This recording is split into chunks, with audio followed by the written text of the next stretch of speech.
배우기도 너무 어려울 뿐더러 되게 쉽게 생각하면 오줌에서 당이 나오는 거죠. 당뇨가. 그런데 이게 당뇨 전에 그 과정이 길어요. 그 과정 속에 있는 분들이 많기 때문에 우리가 조금 공부를 하고 혹시 나도 당뇨 전 단계가 아닌가? 이런 것들을 좀 알아보기 위해서 오늘 저희가 공부를 해보도록 할 거고요. 지금 제가 얼굴을 하니까 그렇게 당뇨 로 가시는 분들은 그렇게 많지는 않으신 것 같아요. 제 이제 표어입니다. 날씬하고 건강하고 행복하게. 네, 이게 제 표어인데요. 날씬한가요? 원래 날씬하지 않았다니까.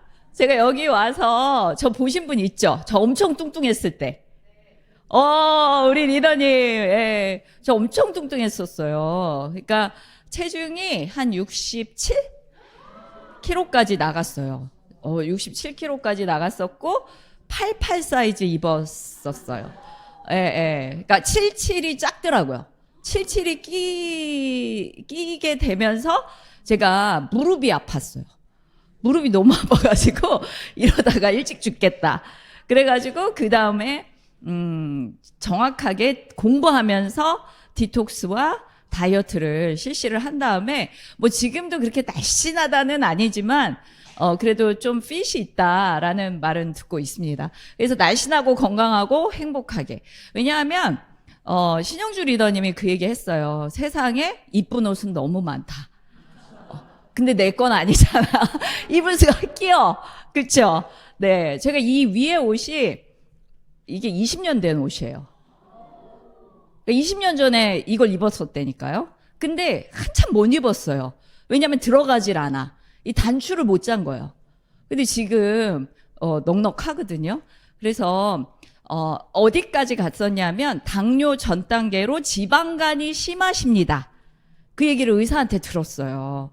그래서 야, 지방간 조금 있으면 간염되고 간경화 오고 간암까지 가는 거 아니야? 막 2단계까지 갔는데 어쨌든 제가 몸을 회복하고 나서 알게 된 거는 뭐냐 하면, 내 식생활, 그리고 내가 먹는 그 음식의 종류가 나를 이렇게 만들었고, 또 내가 그동안 너무나 소홀히 했던 운동이 결국은 나를 이렇게 만들었구나.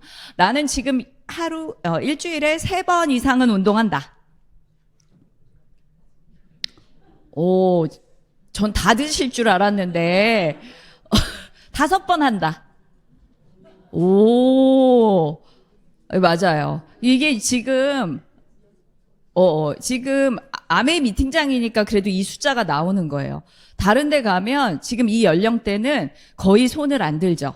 애들 때문에 너무 바쁘고, 그리고 나이 들면 움직이기 너무 싫고, 예. 그래서 제가 오늘 보여드리는 거는요, 요 책을 좀 참조를 했어요. 혹시 이 책 읽어보신 분 있으세요? 아무도 없어서 다행이에요. 제가 아무렇게나 얘기해도. 당뇨 코드라는 책인데요. 제가 이 책은 여러분들 꼭 사서 한번 읽어보셨으면 좋겠어요. 미국의 제이슨 펑이라는 내분비과 의사예요. 당뇨만을 전문으로 하는 그런 의사 선생님, 미국이 아니라 캐나다다. 이분이 쓴 책이거든요. 도대체 인슐린이나 당뇨 약으로 치료가 안 되는 당뇨 환자들을 보면서 너무 좌절감을 느낀 거죠, 이분이. 그래서 본인이 열심히 공부를 하다 보니까 이게 당뇨는 치료를 그런 방식으로 하면 안 되는구나 하고 이 책을 쓰신 거예요. 저 이 책 읽고 너무 도움을 많이 받았거든요. 그래서 한 번씩 꼭 사서 읽어보셨으면 좋겠고요. 당뇨는 아까 제가 설명드린 것 같이 우리 피 속에 당이 너무 많아서 소변으로 당이 배출되는 그러한 질병이죠. 지금 급속도로 높아지고 있어요. 이건 미국 통계인데요. 지금 보시면 한 90년대를 기점으로 가파르게 올라가고 있어요. 90년대를 기점으로. 우리나라는 또 어떠냐. 우리나라는 연령별로 보면요. 70세 이상은요. 거의 3명 중에 1명은 당뇨예요. 70세 이상은. 그런데 여기 보시면 남자들은요, 굉장히 당뇨가 일찍 시작해요. 30대부터 시작을 하고, 여자들은 50대가 되면서 급증해요. 이유가 뭐죠? 그렇죠. 폐경. 에스트로겐이라는 호르몬이 그동안 잡고 있는 거예요. 50대 이전에 뱃살이 너무 심하신 분들은 그게 내장 비만이 아니라 피하 지방이거든요. 근데 당뇨는 내장 비만하고 관련이 있거든요. 근데 50세가 넘어서 배가 나오는 거는 거의 대부분이 내장 비만이에요. 그래서 이 두 가지를 좀 구분하실 필요가 있고, 70세 이상. 그런데 여기 보시면요. 지금 당뇨는 이렇게 점점 인구가 늘고 있는데, 이 당뇨인들은 문제가 뭐냐면 수명이 10년 정도 감소가 되고, 그리고 좀 이렇게 달달하게 살다가 그냥 가면 얼마나 좋아요? 달달하게 살다가 뇌까지 달달해지면서 치매가 온다는 거죠. 그래서 요즘은 치매를 뭐라고 그래요? 제3형 당뇨다. 이렇게 얘기하죠. 그래서 사실 잘 생각해 보세요. 당이 목 아래로만 영향을 미치겠어요? 우리 몸은 한 덩어리잖아요. 그쵸? 그래서 뇌까지도 다 영향을 미치는 거예요. 그래서 제가 이 다이어트와 당뇨에 관심을 갖게 된 거는 솔직히 저희 아버지가 굉장히 건강하셨는데 이 당뇨 전 단계로 치매가 오시면서 돌아가셨거든요. 그래서 이제 그 다음부터 뇌 건강, 뭐 치매, 당뇨 이거를 쭉 공부를 굉장히 혼자서도 하고 또 그룹을 지어서 같이 스터디도 하면서 해봤는데 결론은 식생활이다. 라고 결론이 났습니다. 자, 여기 보시면요. 50세 이상 인구 중 혈당 관리가 필요로 한 사람, 이게 당뇨병 인구는 한 23%, 거의 30%인데 당뇨 전 단계가 50%예요. 그러니까 나는 당뇨 진단 안 받았어 하는데 당뇨 전 단계인 것 같아요. 이러면 별로 스트레스 안 받으시고 그냥 좀 먹는 거 줄이죠 이러죠. 근데 그게 아니라는 거예요. 그리고 심지어는 본인이 당뇨인지도 모르고 사시는 분들이 계세요. 이런 분들까지 치면 거의 한 30대 이상에서 70%의 인구가 당뇨는 한번 고민을 해봐야 되는 질병이다. 제가 그 말씀을 드리는 이유가 이 당뇨병의 증상이 이렇게 쭉 있잖아요. 피부질환, 체중 감소, 뭐 시야가 흐리고 식곤증이 심하고 뭐 이런 거. 다음 당뇨. 이거는 솔직히 얘기하면요. 제1형 당뇨가 이런 증상이 많이 나타나는 거지 당뇨 전 단계라든지 당뇨가 심하신 분들은 이게 별로 나타나질 않는 분들이 많아요. 그래가지고 여기 보시면 증상이 없는 게 대부분이다. 이렇게 나와 있죠. 그러니까 나는 괜찮아, 나는 당뇨 아니야 하시는 분들 중에서도 사실은 당뇨로 심하게 달려가고 있으신 분들이 많다는 거예요. 당뇨병의 원인을 좀 보면 제일 먼저가 요 과식부터 볼게요. 과식이죠. 당연히. 예. 나는 조금 먹는데. 저 68kg 갈 때도 난 많이 안 먹는데. 항상 이렇게 생각했어. 많이 안 먹는데 왜 찌지? 왜 찌지? 근데 그게요. 대사율이 떨어져요. 그러니까 45세 이상부터는 신진대사가 떨어지기 때문에 살이 찔 수밖에 없어. 근데 옛날에 젊었을 때 먹었던 것처럼 우리 그 뷔페 가면 몇 바퀴 돈다? 적어도 5바퀴 돌아줘야지. 그쵸? 그래야 미천을 뽑고 나오잖아요. 항상 그렇게 했는데 요즘은 사실 한두 바퀴도 못 돌잖아요. 그만큼 대사율이 떨어졌기 때문에 먹는 거를 절제하고 줄여나가야 되는데 먹는 거를 계속 똑같이 하잖아요. 그러면 어떻게 돼요? 그게 다 찌는 거예요. 그러다 보니까 비만이 오죠. 비만이 오는데 이 당뇨병의 원인 중에 유전이 있어요. 그래서 많은 분들이 유전을 생각하시죠. 요 얘기를 이제 조금 이따가 제가 연달아서 하고요. 유전이 맞아요. 한국 사람들은 유전의 영향을 굉장히 많이 받아요. 네. 그 이유는 이따가 말씀드릴게요. 그리고 운동 부족. 많이 먹었으면 나가서 태워야 되는데 또 안 태우잖아요. 그쵸? 생활 습관이 야식하는 습관.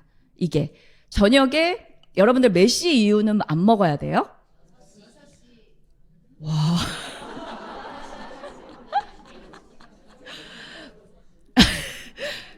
기가 막히네요. 그쵸?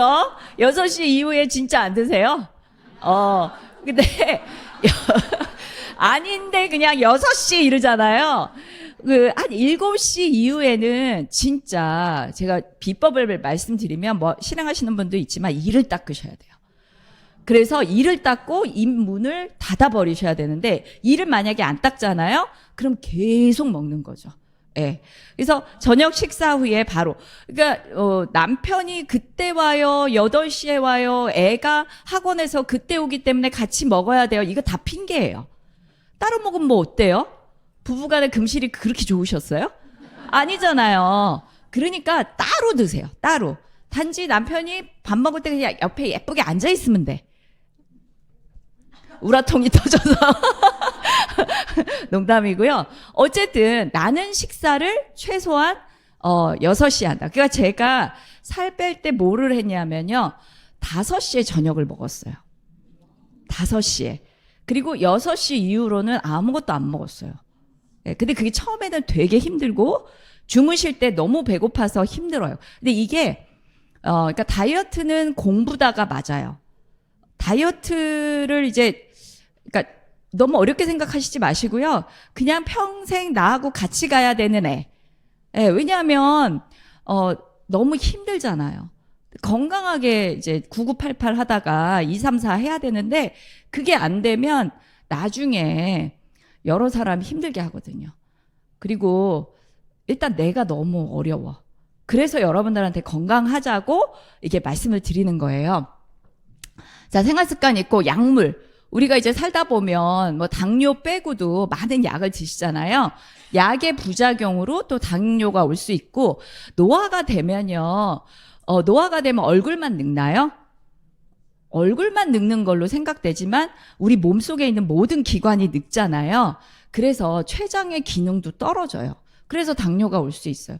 그러니까 아까 보신 것처럼 똑같이 먹는데 70세, 80세로 가면 당뇨의 비율이 올라가는 거죠. 그리고 다른 질환과 연계해서도 올 수가 있고 또 우리가 스트레스 많이 받잖아요. 여러분들 스트레스 많이 받으면 무슨 호르몬이 올라간다? 콜티졸 올라가죠. 그럼 콜티졸은 또 어떤 역할을 해요? 혈당을 올리죠. 왜냐하면 콜티졸은 스트레스 호르몬이라서 도망을 가야 되는데 이 도망을 가려면 에너지가 있어야 되잖아요. 그래서 그 에너지를 내려고 혈당을 쫙 올려요.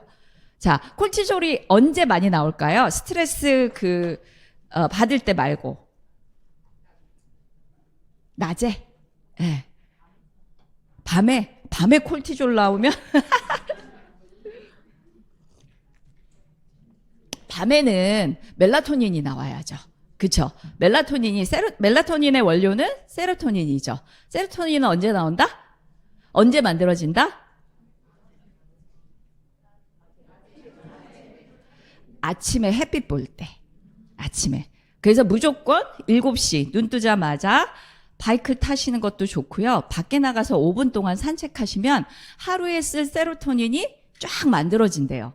예, 정신질환도 예방할 수가 있고 정신질환이라 치면 우울증이죠. 우울증도 예방할 수 있을 뿐더러 하루 종일 기분이 좋아요. 그 다음에 이 호르몬이 밤에는 멜라토닌으로 바뀌니까 깊은 수면을 잘 수가 있죠. 그 다음에 요즘 밝혀진 연구로는 그 멜라토닌이 항암 물질이래. 항암. 강력한 항암 물질이래요. 그래서 우리가 요새 잘 먹는 거 뭐죠? 까서 먹는 거? 글루타치온, 그쵸? 그 글루타치온보다 항암 기능이 훨씬 높대요. 네, 그렇게 밝혀졌기 때문에 여러분들 아침에 햇빛 나가가지고 이렇게 해를 보내는 게 아니라 반사된 빛을 보는 거는 되게 중요합니다. 어쨌든 이렇게 해가지고 어디까지 했어? 스트레스 받고 이러니까 당뇨에 우리가 취약할 수밖에 없어요.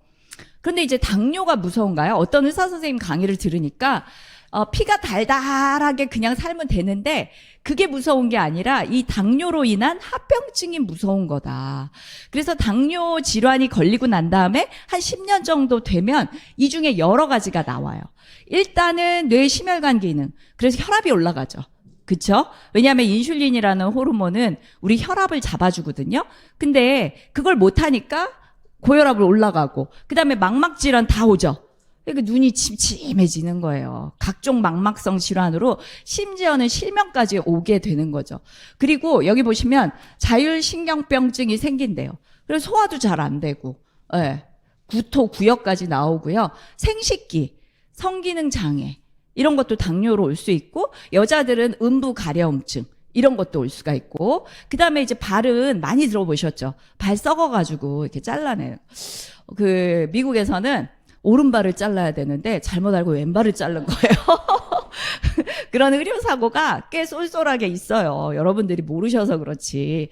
그래서 두 발을 다 잃으신 분도 있고. 어쨌든 이런 당뇨병성 족부병변, 발궤양이라든지 괴사는 정말 무서워요. 예. 그리고 이렇게 되신 분들이요, 수명이 굉장히 짧아진대요. 그리고 여기 보시면 손발이 저려. 연세 드신 분들의 그런 말씀 되게 많이 하시죠. 그것도 당뇨로 인해서 올 수 있습니다. 그리고 그 다음에 이제 제일 무서운 게 뭐예요? 당뇨로 인해서 신부전이 오죠. 그러면 평생 투석, 예, 그거 하다가 이제 가시는 거예요. 요새 투석 기술이 진짜 좋더라고요. 제 소비자 중에 30년을 투석하고도 지금 살아계세요. 그래서 그 병원, 성모병원 다니시는데 최장수라고 그러시더라고요. 그분이 투석하면서. 근데 강남의 굉장한 부자야. 강남에. 그래서 제가 그 모든 경비와 이런 거를 대면서 생존하셨구나, 뭐 이런 생각을 합니다. 어쨌든 지금 현재 나와 있는 당뇨 치료약이에요. 많은 분들이 메폴민 아시죠? 예, 메폴민은 많이 이제 의사들이 처방하는 거고요. 이런 약이 다 안 들면 마지막으로 인슐린으로 가는 거예요. 근데 여기 나와 보시면 알파 글루코시다제, 이거 많이 어디서 들어보시지 않으셨어요? 그렇죠. 우리 여기 써있죠. 카보저스트랑 성분이 같아요. 사실 카보저스트 안에 요 알파 글루코시다제가 있는데 그 잘 표기를 안 해놓은 거예요. 예, 그래서 얘는 뭐냐면 이당류에서 단당류로 가는 그 채널을 블락시키는 거죠. 그래서 바로 배설시킬 수 있도록. 이당류는 몸에 흡수가 안 되잖아요. 단당류가 돼야지만 흡수가 되잖아. 그거를 블락시키고 그냥 내보내는 거죠. 그래서 사실 카보저스트가 굉장히 좋은 거예요. 그 안에 이제 식이섬유까지 있고. 사실 당뇨인에게 저는 요 제품이 나오기 전에는, 이제 오늘 설명드릴 제품이 나오기 전에는 이거를 굉장히 많이 추천했어요. 네. 좀 값이 비싸죠. 그래서 우리는 이제 혈당을 어디까지 조절을 해야 되냐면, 공복 혈당은 요 선. 그러니까 공복이라고 하면요, 아까 제가 몇 시에 주무신다고 그랬어요? 한 10시에 주무시면 그 다음날 아침 8시쯤 재는 거예요. 10시간 정도 공복을 한 이후에 쟀을 때 공복 혈당이 이렇게 나와야 정상이라는 거죠. 근데 100을 넘어가시는 분들이 굉장히 많아요. 그리고 막 140 이렇게 나오시는 분도 있고, 그 다음에 식후 2시간 혈당은 140 이하여야 돼요. 그래서 얼마 전에 우리 AP에서 재줬죠. 그쵸? 그거 하기 전에도 가끔씩 1년에 몇 번씩은 내 혈당을 꼭 체크해 보세요. 그리고 취침점 혈당은 120 정도. 그리고 여러분들 이제 당화혈색소 자기 거 숫자 아세요? 예. 네, 요거 이제 이따가 설명드릴게요. 혈색소는 뭐예요? 재밌죠? 제 강의. 네. 저는 좀 이렇게 소통하는 강의를 좋아해서 자꾸 질문을 드려요. 혈색소는 헤모글로빈 수치예요. 그 헤모글로빈인데 지금 뭐예요? 당화가 돼 있다고 그러죠. 당화. 거기에 설탕이 더덕더덕 붙어 있다. 이렇게 생각하시면 아주 달달한 헤모글로빈이다. 그래서 그 수치가 여기 보시면 여러 가지가 있는데, 이게 뭐 6 이상이면 거의 당뇨 전 단계, 7이면 당뇨다. 이렇게 얘기하는데 정상인들은 5.1, 7 미만으로 이렇게 하시는 게 좋아요. 이 정도는 기억하시고, 네, 사진을 찍으셨다가 좀 가셔서 피 검사를 좀 하세요. 예, 하시고 그거를 의사가 설명해 주는 거. 그러니까 이게 뭐냐면 5.7이라고 해서 이제 5.7이 정상이야 이렇게 보시면 안 되고요. 5.7에 이렇게 근접했다? 그러면 아, 내가 당뇨로 가고 있나? 이러고 주의하실 필요가 있는 거죠. 그래서 제가 이제 말씀드리는데 우리 몸에서 당을 조절하는 기관은 췌장이에요. 췌장이 어디 있는지 아시죠? 위 밑에 해서 이렇게 숨겨져 있거든요. 그래서 이제 췌장암이 정말 발견하기가 힘든 암이죠. 근데 이 췌장이 열일해요. 여러분들이 잡수시는 모든 음식에 소화 효소를 다 이 췌장이 내고 있는 거예요. 근데 우리가 맛있는 탄수화물을 먹었죠. 탄수화물을 먹게 되면 인슐린이라는 게 혈당이 올라가죠. 고혈당. 인슐린이 이렇게 나와요. 그러면 포도당으로부터 요 인슐린이 나와서 사실 근육이나 아니면 간이나 지방에다가 다 저장을 시켜. 그리고 그 다음에 포도당으로부터 이제 글리코겐이라는 것도 합성을 해서 혈당량을 감소시키면 인슐린 분비가 억제되죠. 그러다 보면 이제 저혈당이 돼요. 저혈당이 되면 또 이 췌장에서 글루카곤이라는 호르몬을 내거든요. 그러면 간에 저장돼 있는 혹은 근육에 저장돼 있는 글리코겐을 분해시키는 거예요. 그래서 다시 혈당을 올려요. 그래서 이 인슐린과 글루카곤이 왔다 갔다 하면서 우리의 혈당을 조절을 하는 거예요. 자, 이런데 지금 제가 설명드린 거예요. 혈당 조절에 관여를 하는 이 인슐린이 하는 일이 굉장히 많은데요. 이 인슐린이 또 어떤 기능을 하냐 하면요. 여러분 우울증 방지. 예, 우울증을 방지하는 기능도 있어요. 예, 신경학적으로. 그리고 또 혈관을 확장해서 혈압을 정상으로 유지하는 그런 기능도 있어요. 그래서 인슐린은 정말 우리 몸에 좋은 호르몬이에요. 근데 건강하려면 어떻게 해야 되냐 하면요. 이런 호르몬들이 민감해야 돼. 민감해야 되는데 민감한 게 아니라 저항성이 오는 거예요. 저항성. 그 저항성은 뭐냐 하면 뭐든지 과다하면 저항을 하는 거죠. 예. 제가 아까 뷔페 얘기를 했잖아요. 우리가 뷔페 식당에 가서 너무 많이 먹었어. 그러면 그 맛있는 음식에 대해서 내가 저항을 하죠. 끝까지 10접시, 12접시 먹는 사람은 없잖아요. 그게 내 몸에서 이제 더 이상 못 먹어 하고 저항을 하는 거거든요. 이런 것과 마찬가지로 모든 호르몬이 이 항상성을 쫙 유지를 해갖고 올라갈 때는 확 올라갔다가 또 미니멈으로 쭉 유지를 해야 돼요. 여러분들 그 스트레스 호르몬도 잘 보세요. 제가 아침에 막 올라간다고 그랬죠. 그랬다가 이게 쭉 낮아지다가 그 다음에 저녁에는 떨어지는 거예요. 멜라토닌처럼. 그러다가 또 아침에는 치솟고 이게 균형 잡게 이렇게 움직여야 되는데 여러분들이 커피나 아니면 스트레스 받는 일 그런 것들이 많아지면서 매번 스트레스를 받아. 그러면 어떻게 되겠어요? 몸이 망가지죠. 자, 인슐린 호르몬도 마찬가지예요. 식사 때만 아침에 딱 올라갔다가 식사 때만 올라가야 되거든요. 그게 규칙적으로 돼야 돼. 근데 먹는 거를 계속 먹네. 막 과자 있으면 또 한 조각 집어먹고. 그러니까 이게 얼마 안 되는 양 같잖아요. 또 누가 부침개 하고 있으면 또 가서 한 쪽 또 먹고. 그리고 가다가 또 점심 먹고. 현대인들이요, 먹을 게 너무 넘치는 게 문제야. 그러다 보니까 이 인슐린이 막 이 춤을 추는 거예요. 내 몸에서. 그리고 먹는 음식이 좀 식이섬유가 좀 많은 음식으로 혈당이 좀 어느 정도 오르는 거를 막아주는 거를 좀 음식을 먹으면 모르겠는데 그게 아니잖아요. 가공식품이잖아요. 가공식품을 많이 먹다 보니까 혈당이 이 정도 올라야 되는데 이렇게 확 치솟는 거예요. 그러다가 또 시간 지나면 엄청나게 떨어지죠. 이게 그 뭐예요? 저혈당증이잖아요. 그쵸? 그래서 그 저혈당증은 뭐가 무섭다? 그 사람 성격이 무서운 거죠. 아주 춤을 춰요. 춤을. 승질도 그냥 막 왔다 갔다. 야, 딴 얘기. 파트너가 그러면 되게 힘들다, 이제 이 얘기를. 제가. 와이프가 그래도 정말 힘들어요. 이게, 인슐린 저항성이거든요. 이제 문제는 문제는 사실은 이 인슐린 저항성 때문에 그래요. 예.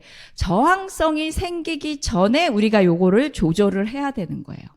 그래서 당뇨병이 오기 전에 인슐린의 수치가 늘 높은 거. 그거를 고인슐린 혈증이다. 이렇게 얘기를 해요. 고인슐린 혈증이 오게 되면 인슐린 저항성은 당연히 따라서 오게 됩니다. 자, 이래서 이런 탄수화물은 정말 많죠. 이게 단당류, 이당류, 다당류가 있는데 제일 문제가 되는 게 여러분들 사실 과도한 포도당이기도 하지만 제가 조금 이따 설명드릴 과당이에요. 과당. 나 여기서 과일 안 먹는다. 저분 날씬하셔. 과일 안 먹는 분 지금 손 드신 분 날씬하셔. 예. 과일 우리 너무 100% 좋아하잖아요. 정말 과일 좋아하는데 이 과일이 현대인한테 당뇨를 일으키는 사실은 뭐 주범까지는 아니지만 어쨌든 굉장히 많은 퍼센테이지를 차지해요. 그래서 이런 탄수화물이 어떤 영향을 미치는가도 제가 설명을 드릴게요. 자, 요 표는 아까 그 책에서 갖고 왔는데요. 여기 보세요. 여기 지금 당뇨병 진단 전의 연수예요. 당뇨병이 진단되는 게 요쯤이죠. 요쯤 진단이 되는데 그 이전에 거의 한 10년에서 13년 정도를 인슐린 저항성 단계에 있다는 거예요. 이미 내 몸은 몸부림을 치고 있어. 야, 그만 좀 먹어라 하면서 몸부림을 치고 있는데 나는 그거를 못 느끼는 거죠. 지금. 예. 그래서 여기 보시면 비만인데 여기 맨 끝에 보시면 당뇨병이 있으면서 비만인 사람. 이분은 엄청나게 인슐린 수치가 높죠. 근데 그 전에 요건 이제 아주 기준이 되는 당뇨병 없이 날씬한 사람이에요. 근데 그 전에 당뇨병 없이 비만인 사람. 전 당뇨 단계로 비만인 사람. 해서 인슐린 수치가 점점 올라가요. 이게 거의 13년이 걸린다는 거예요. 무섭죠? 당뇨가 어느 날 갑자기 당뇨가 아니라는 거죠. 이런 과정을 거치면서 여러분들이 먹는 음식으로 여러분들의 췌장을 굉장히 혹사시키고 있는 거예요. 자, 보통은 이렇게 알아요. 내가 음식을 많이 먹었는데 이렇게 그 혈액 속에 포도당이 흘러. 그러면 인슐린이 이 포도당을 싣고 세포 속으로 들어가. 그래서 이렇게 포도당이 세포 속에 적당히 있고 나는 에너지를 내. 이게 정상이잖아요. 그럼 이제 당뇨인 사람은 여기 보면 너무 이렇게 저혈당증이 반복되다가 췌장이 망가져서 인슐린이 기능을 못해. 그쵸? 그렇게 많이들 알고 계시잖아요. 그래서 세포는 배가 고파.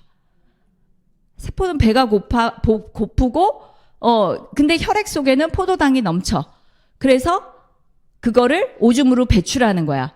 우리 이게 이제 당뇨의 기본적으로 알고 있는 상식이잖아요. 그쵸? 근데 이 책의 저자는 뭐라 그러냐면요. 요렇게 얘기해요. 정상은 이렇게 세포 속에 포도당이 적당히 있고 밖에도 있고 혈액 속에도. 그런데 아까 제가 얘기한 세포 굶주림 가설은 요렇게 돼요. 그런데 이분은 뭐라 그러냐면 그게 아니다. 니네들이 너무 많이 먹어서 세포 속에 가득 당이 넘친다. 그 당이 넘치는 거에 이제 더 이상은 늘 수가 없어서 그걸 비유를 뭐라고 했냐면 지하철의 푸시맨. 근데 저는 이 책을 읽으면서 너무 감동한 게 맞아 이거야. 그러니까 여러분들 왜 당뇨 아니야 당혈병이야 이렇게 생각하죠. 근데 왜 세포는 생각을 못 하세요? 세포 안에도 미어터지게 지금 당이 있는 거예요. 그러니까 인슐린이 당을 들고 넣어보려고 하다가 못 넣어가지고 이제 기진을 하는 거죠. 그러면 췌장에서 인슐린을 더 많이 만들어가지고 어떻게 해서든지 넣어보려고 하는 단계가 이 당뇨라는 거예요.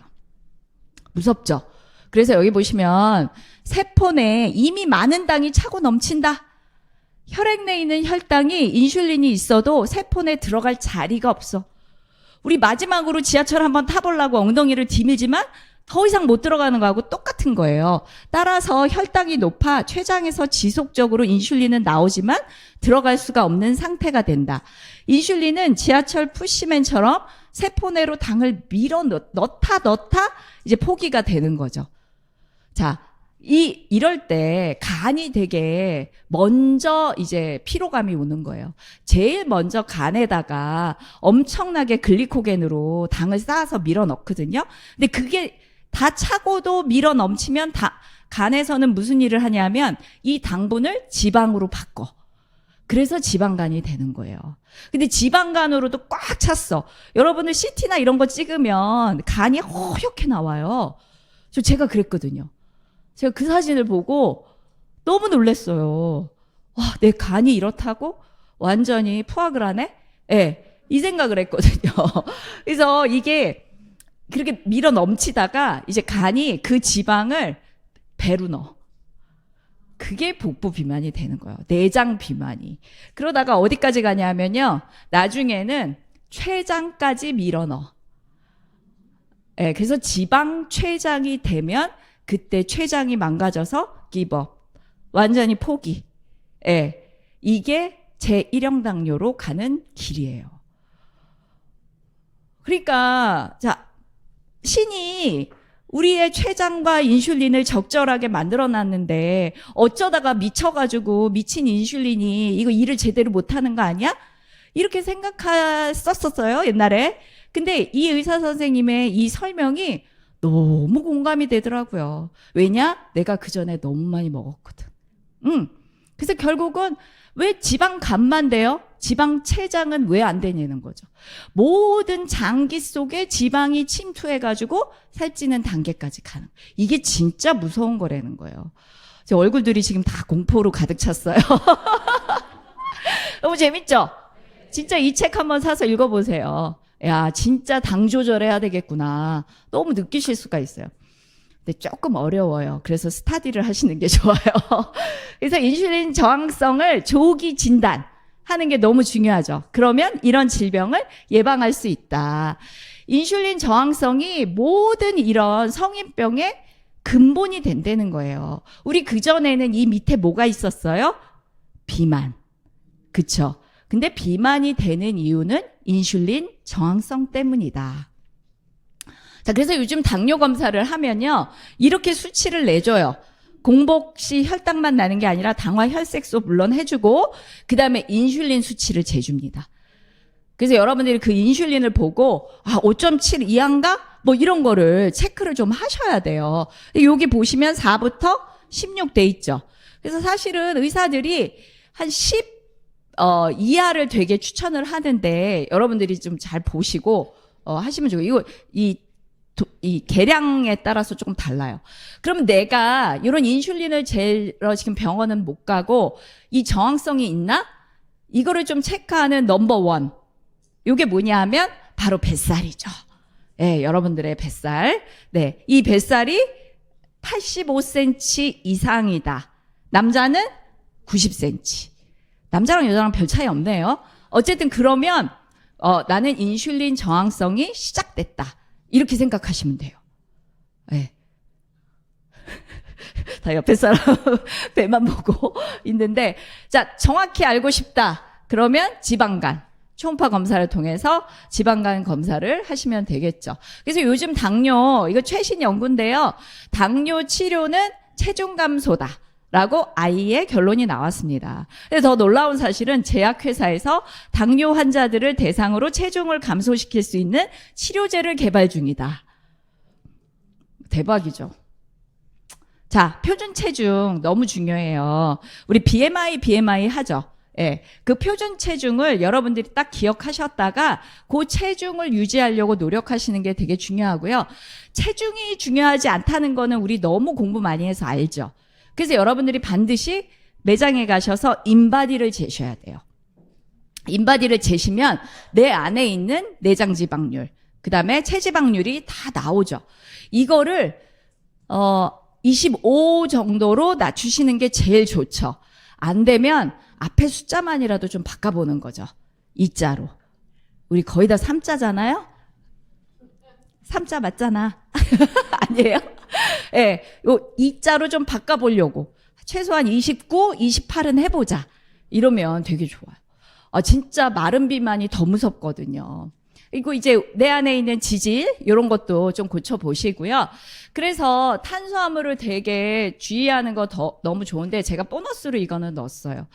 이게 뭐냐면 당화 이론이에요. 당화. 우리가 나이가 들어서 늙잖아요. 그러니까 여러분들 이제 30, 40대 계신 분들은 거의 비슷비슷해 보여요. 근데 50을 딱 넘으면요. 이 사람이 신체 나이가 얼마다 이게 이제 가늠이 되는 거예요. 60대인데도 너무 젊어 보이시는 분이 있어. 예. 그게 바로 이제 뭐 때문이냐, 요거를 좀 구분한 게 뭐냐면, 처음에 텔로미어라고 아시죠? 그 DNA 이론이고, 두 번째는 이제 우리가 노화가 되는 이유는 마모 이론이에요. 그러니까 오래 썼으니까, 기계도 오래 쓰면 바꿔줘야 되듯이, 우리가 이제 많이 썼으니까 늙는 거 아니냐, 이게 마모 이론이고, 신경 호르몬 이론은 뭐냐면, 이게 호르몬도 수치가 점점 준다는 거죠. 우리를 회복시키는 호르몬이 뭐예요? 성장 호르몬. 예. 우리를 밤에 잘 때 싹 바꿔주잖아요. 그 성장 호르몬과 사실은 인슐린도 여러분들한테 되게 중요한 호르몬이에요. 왜냐하면 인슐린이 부족하면 근육이 안 생겨. 요즘 근테크 하잖아요. 그래서 인슐린을 너무 수치를 낮게 떨어뜨리면 여러분들 근육 손실에 주범이 또 될 수가 있거든요. 그래서 이런 각종 호르몬들은 나이가 들수록 줄어들 수밖에 없어요. 사실은. 그러니까 가능하면 근데 이걸 올리는 방법이 하나 있어. 올리는 방법. 뭐죠? 네, 운동밖에 없어요. 운동. 그래서 반드시 운동을 하셔야 되고 그다음에 네 번째 이론이 활성산소. 이건 다 아시죠? 근데 또 하나가 뭐냐면 당화 이론이에요. 당화. 이거는 뭐냐면 이제 우리가 어떤 음식을 먹었을 때 우리 안에 들어가서 이 최종 당화 산물이라는 거를 만들어낸다는 거예요. 이거는 당분이 많은 혈액이 지질이나 단백질에 붙어 최종 당화 산물로 변한다는 거. 예, 이게 에이지스인데 그게 점점 많아지는 거예요. 근데 이 최종 당화 산물이 많은 음식이 있어요. 그게 뭐냐면 우리가 똑같은 고기를 먹더라도 이렇게 삶은 것과 구운 거가 최종 당화 산물이 너무 다르죠. 그렇죠. 원래 최종 당화 산물은 우리가 먹은 음식을 통해서 우리 안에서도 생성이 되는데 밖에서 이런 음식을 계속 먹으면 이게 두 개가 시너지를 일으키는 거예요. 그래서 우리가 탄수화물만 주의하면 돼 하면서 불고기, 갈비를 열심히 먹어? 그러면 이거 몸에 더 해롭다는 거죠. 왜냐하면 이것 때문에, 최종 당화 산물 때문에. 그래서 단백질의 열화 변성을 시키는 게 이 당화죠. 이 당화가 축적이 되면 여러분들 당뇨로 가는 지름길일 뿐만 아니라 노화 촉진제예요. 노화 촉진제. 그래서 음식을 이런 거를 좀 가리셔야 돼요. 제가 이제 공부하면서 너무 놀라운 거는 분유가 최종 당화산물이 되게 높아요. 왜냐하면 탄수화물, 지방, 단백질이 다 들어가 있는데 이걸 고열로 이제 가공하면서 가루를 내잖아요. 그래서 분유 속에 최종 당화산물이 그렇게 많대요. 이런 거를 어려서부터 우리가 먹이는 거예요. 그리고 이런 음식들 여러분들 다 좋아하는 거잖아요. 이거를 많이 먹게 되면 우리가 당독소를 계속 우리 몸에서 만들어낼 수 있다는 거고 어떤 거 삶거나 데치는 조리법으로 이런 음식을 많이 먹는. 근데 뭐 어때요? 맛있어요? 맛이 없죠. 근데 입맛은 길들이기 나름이다. 길들이면 돼. 네. 자, 과일 너무 아까 좋아하시고 과일 안 먹는 사람 이 많은 사람 중에 딱 한 명 있더라고요. 근데 이 과일이 굉장히 위험하다는 거예요. 왜 위험하냐면 과일 속에 있는 과당이 요 포도당 과당이 있고 설탕은 이 두 개가 합친 거예요. 과일 속에 있는 과당은 좀 포도당하고는 우리 몸 속에서 대사 루트가 달라. 어디로 바로 가냐면 잠깐 머리를 이렇게 제끼세요. 지금 40분이 지나니까 지금 졸고 있어. 졸면 안 돼요. 꼭 들으셔야 돼요. 과당은 간으로 바로 들어가. 그래서 지방간을 만드는 주범이에요. 과일이. 그래서 과일은 진짜 절제하셔야 돼요. 조금만 드셔야 돼요. 왜냐, 과일은요, 신이 옛날에 요거 하나 먹고 조금 지방 축적했다가 혹시 너 밥 못 먹을 때 써라 하고 만들어 놓은 선물인데, 그 옛날에 원시인들은 과일 찾기가 너무 힘들었잖아요. 지금 지천에 깔렸잖아. 그거를 갖다 수시로 먹어대니 이 간이 얼마나 피곤하겠어요. 과일에 들어있는 과당은 80%가 간으로 간다. 그래서 지방간을 형성하는데 크게 일조한다. 요것만 기억을 하셨으면 좋겠습니다. 그래서 먹을 수 있는 과일, 당뇨인들이 먹을 수 있는 과일과 뭐 이런 것들이 쭉 있는데, 이게 이제 중요한 게 당도가 중요한 게 아니라 양이 중요한 거예요. 여러분들 사과는 어느 정도 드세요? 기껏 먹어봤자 반 개 정도밖에 안 드시죠? 그런데 망고는 어때요? 앉은 자리에서 2개 쓱싹 할 수 있잖아요. 왜냐하면 부드럽고 먹기 좋으니까. 그런 과일들이 너무 위험하다는 거예요. 그래서 먹을 수 있는 과일이 요 정도예요. 여러분들. 파란색은 그나마 좀 나은 건데, 사과나 배가 왜 들어갔냐 하면 사실은 당도가 그렇게 많지가 않아. 아니. 당도는 높은데 먹을 수 있는 양이 많지가 않아. 그래가지고 그런 거야. 아시겠죠? 그런데 이제 중요한 거는 뭐냐면, 사과가 전 세계에서 과일에 쓰는 농약 제일 넘버 1인 거 아세요? 농약을 제일 많이 쓰는 과일이 사과다. 이렇게 하시면 좋겠고, 어쨌든 그래서 열대 과일은 드시면 안 되고 양을 조절해서 드시는 거예요. 우리가 날씬해지려고 어떻게 과일을 끊고 살겠어요? 양으로 조절을 하시는 거고, 시간 조절이 중요해요. 왜 그러냐 하면, 여러분들 과일 언제 먹어요? 식후죠. 식후면 어떻게 되냐면 밥을 먹어서 혈당이 이렇게 올라갔다가 지금 떨어지려고 하는데 다시 올리는 거예요. 그래서 식사 전에 먹든지 후에 먹든지 어쨌든 식사와 함께 드시라고 이렇게 말씀을 하더라고요. 그다음에 제가 마른 당뇨만 하고 마칠게요. 지금 제가 읽으시라고 하는 책은 주로 미국 당뇨예요. 미국 당뇨는 이렇게 당뇨인들이 거의 90%가 뚱뚱해요. 근데 한국인 당뇨는 어떻다? 마른 당뇨가 굉장히 많아요. 거의 50%예요. 그러면 이 마른 당뇨들은 너무 억울한 거예요. 근데 이게 왜 그러냐면, 아까 제가 당뇨가 유전적인 영향이 크다. 이 얘기가 뭐냐면, 우리는 반만 년을 못 살았어. 반만 년을 굶주렸어. 그런데 지금 잘 살게 된 지가 몇 년? 30년. 30년. 그거밖에 안 되기 때문에 너무 고도로 정제된 음식이 한꺼번에 들어오는 거죠. 한꺼번에 들어와가지고 이 췌장이 감당을 못해. 근데 태어날 때부터 원래 이렇게 모든 조직이 좋은 분들 있죠. 이런 분들은 아까 인슐린 저항성의 기간이 10년에서 13년 정도 된다고 그랬죠. 그게 길수록 살이 찌는 거예요. 내 몸이 견뎌낼 수가 있어. 근데 이게 적은 분들은 배만 볼록 나오는 거죠. 배만 볼록 나오면서 어떻게 되냐면 요런 거. 당뇨라고 이렇게 아주 몸짱이고 날씬한 사람이 당뇨인 사람은 거의 없습니다. 대부분이 마른 비만에 배만 나오신 분들. 요런 분들이 마른 당뇨예요. 근데 이게 한국 사람들은 유난히 많다. 왜냐? 우리는 췌장의 사이즈가 미국 사람에 비해서 30%가 적어요. 그러면 계속해서 살이 찌시는 분은 뭐냐? 태어날 때부터 췌장 기능이 좋은 거예요. 예. 그래서 인슐린 저항성으로 계속 살을 찌우시는 거죠. 그래서, 당뇨는 허벅지와 뱃살의 싸움이다. 이런 얘기가 있어요. 여러분들이 그래서 이 마른 당뇨는, 아까 뚱뚱한 당뇨는 뭐예요? 식이요법을 통해서. 오늘 이거 들으시러 오신 분들 다음 달에 그 스위치온 다이어트라고 누가 강의를 하신대요. 그 스위치온 강의를 좀 잘 들으시고 식이요법 하시고 살을 빼시면 되는데, 마른 당뇨는 조금 접근이 달라요.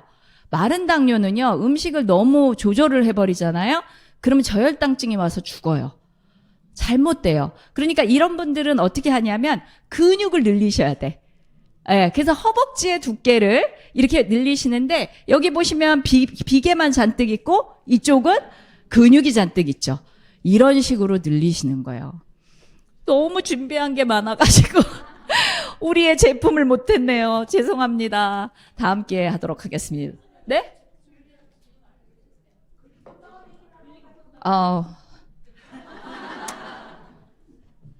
죄송해요. 그래서 운동해야 된다. 인바디 쟀을 때 이렇게 마른 비만으로 나오면 여러분들 힘쓰셔야 되고, 일단 인슐린 요거는 꼭 할게요. 과당 조심해라. 그 다음에 정제 탄수화물 줄이고 천연지방 즐겨라. 진짜 음식 먹어라. 이게 결론이에요. 안 되면 스위치온 하면서 간헐적 단식해라. 네, 간헐적 단식이 최고입니다. 그리고 지금 요거 영상 하나만 볼게요. 아이고, 어떡해. 비즈니스의 품격, 제품의 진심. 글리코다운. 혈당 케어는 언제부터 시작해야 할까요? 정답은 미리미리입니다. 혈당은 높아지지 않게 미리 케어하는 것이 중요하기 때문이죠. 그동안 잘 몰랐었지만 사실은 당신에게 꼭 필요했던 혈당 케어. 오늘부터 매일매일 건강하게 챙기시라는 마음으로 뉴트리라이트가 오랜 시간 연구하여 세심하게 준비하였습니다. 뉴트리라이트 글리코다운. 글리코다운은 100% 프리미엄 인도산 바나바잎 추출물만을 주 원료로 사용합니다. 바나바잎 추출물은 바나바예요. 식후 혈당 상승 억제에 도움을 줄 수 있는 기능성 원료로 인정받았죠. 이게 그렇게 좋은 건지 저도 처음 알았어요. 이게. 거기에다 6종의 멀티비타민 미네랄까지 꼼꼼한 포뮬러로 설계되었습니다. 바나바잎 추출물로 스마트한 혈당 케어 습관을 미리미리 챙겨드리는 것.